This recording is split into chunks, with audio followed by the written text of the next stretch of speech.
Good morning. It is lesson 44 day. It is Saturday, February 12th today, 2021. Okay.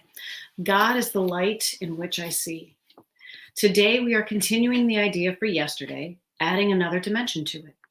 You cannot see in darkness, and you cannot make light. You can make darkness and then think you see in it, but light reflects life and is therefore an aspect of creation.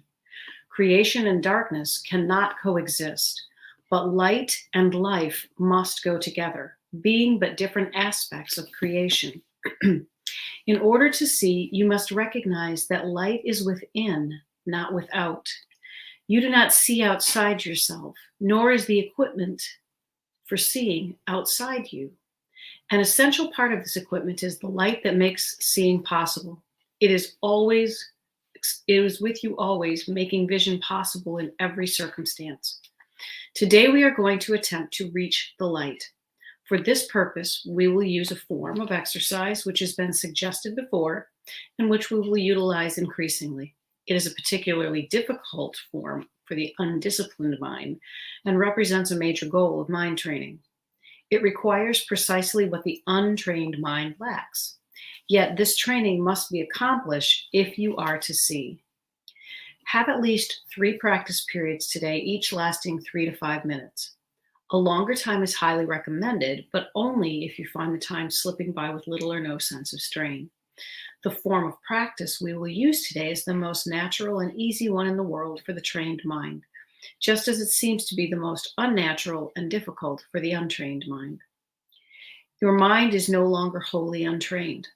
You are quite ready to learn the form of exercise we will use today, but you may find that you will encounter strong resistance. The reason is very simple. While you practice in this way, you leave behind everything that you now believe and all the thoughts that you have made up. Properly speaking, this is the release from hell. Yet perceived through the ego's eyes, it is loss of identity and a descent into hell. If you can stand aside from the ego by ever so little, you will have no difficulty in recognizing that its opposition and its fears are meaningless. You might find it helpful to remind yourself from time to time that to reach light is to escape from darkness, whatever you may believe to the contrary. God is the light in which you see. You are attempting to reach him. Begin the practice period by repeating today's idea with your eyes open and then close them slowly, repeating the idea several times more. Then try to sink into your mind, letting go of every kind of interference and intrusion by quietly sinking past them. Your mind cannot be stopped in this unless you choose to stop it. It is merely taking its natural course. Try to observe your passing thoughts without involvement and slip quietly by them. While no particular approach is advocated for this form of exercise, what is needful is a sense of the importance of what you are doing. It is inestimable value to you and an awareness that you are attempting something very holy. Salvation is your happiest accomplishment. It is also the only one that has any meaning because it is the only one that has any real use to you at all. If resistance rises in any form, pause long enough to repeat today's idea, keeping your eyes closed unless you are aware of fear. In that case, you will probably find it more reassuring to open your eyes briefly. Try, however, to return to the exercises with eyes closed as soon as possible. If you are doing the exercises correctly, you should experience some sense of relaxation and even a feeling that you are approaching, if not actually entering, the light. Try to think of light, formless and without limit, as you pass by the thoughts of this world. And do not forget that they cannot hold you to the world unless you give them the power to do so. Throughout the day, repeat the idea often with eyes open or closed, as seems better to you at the time. But do not forget, above all, be determined not to forget today. God is the light in which I see.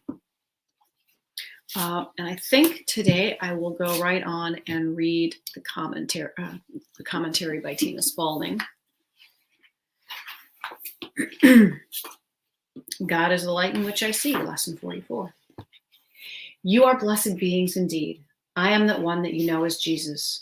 This begins your deeper connection to the faith you develop when you become one with the divine. You are asked not to manipulate or change your thoughts, but to go beneath your thoughts to that ever present deep awareness. You get distracted by the little bells and whistles and shiny things of your world, the thoughts that gallop across your mind. You chase them and look after them. We want you to go beneath that.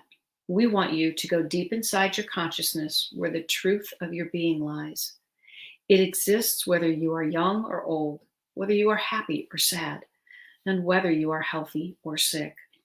The consciousness lies like an ocean beneath the waves on the surface that is profoundly present and always calm, very much as the ocean on the earth. There are waves and storms. These would be the thoughts and ideas of the ego mind, and seemingly dangerous and treacherous currents up there that might drag you under. Beneath that, deep beneath that, lies a quiet and profoundly stable space that is the true nature of your consciousness. It is not the turbulent, fractious, frightening, and frightened aspects of you which you identify. It is that endless, peaceful, deep connection you have with all that is. We do not want you to be afraid of this experience. We want you to understand that it is the you always present from lifetime to lifetime, whether you have a body or not. It is not associated with the physical body. It is consciousness, pure and untrammeled by the ego mind.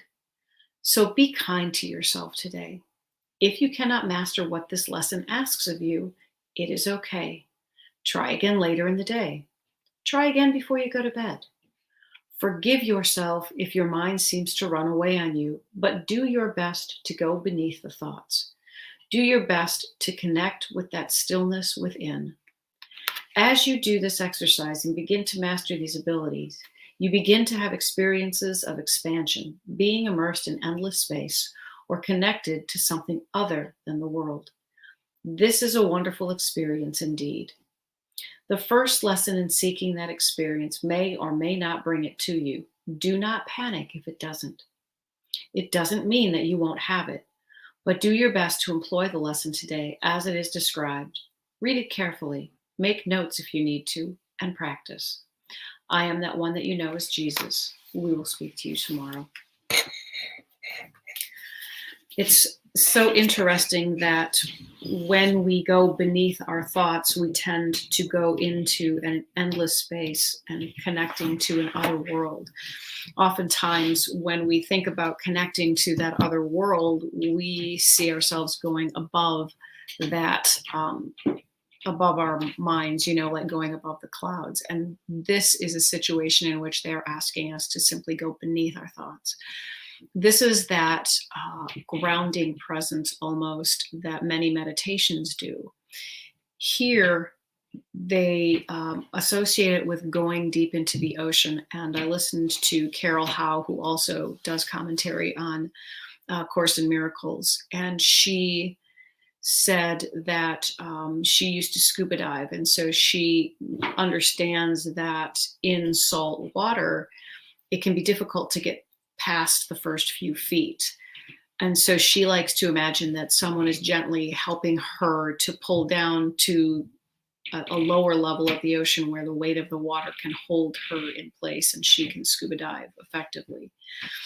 I have often used the image of stepping into an elevator here and taking the elevator down and underneath, into your center, but you can take it underneath your thoughts. You can go into the earth. You could take the elevator even down through the water so that you don't need to maneuver on your own.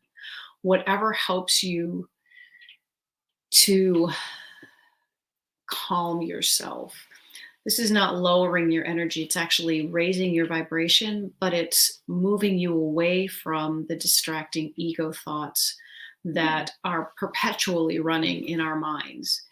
And so, as I have said before, when you're doing this lesson and you are repeating today's idea, God is the light in which I see, allow yourself again to become the observer and let those thoughts drift by like you're watching people in a mall or at a bus stop or somewhere else.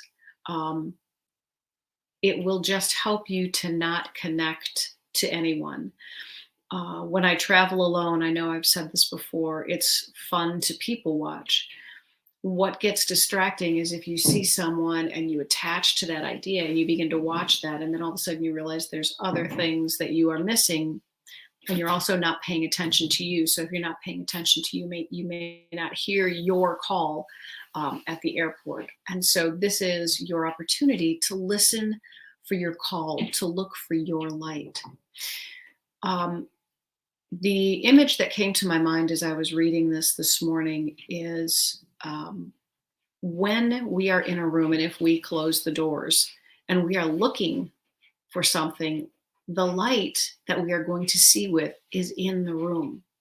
If there are lights on all over the house, but I'm in a dark room and I've got the door closed and the windows closed, or it's nighttime, I can't see, and it doesn't matter if there are external lights. And so my looking for external lights isn't going to help. I need to look for the light that is within me. And we all have that light within us. Part of that going beneath exercise is going to take us to that place where that eternal flame cannot be extinguished resides. If you have problems with that, again, just be gentle with yourself. Realize that you are the light that you seek. Realize that everything that you are looking for is already within you. I hope that you have a spectacular day, and I will talk to you guys tomorrow. Take care.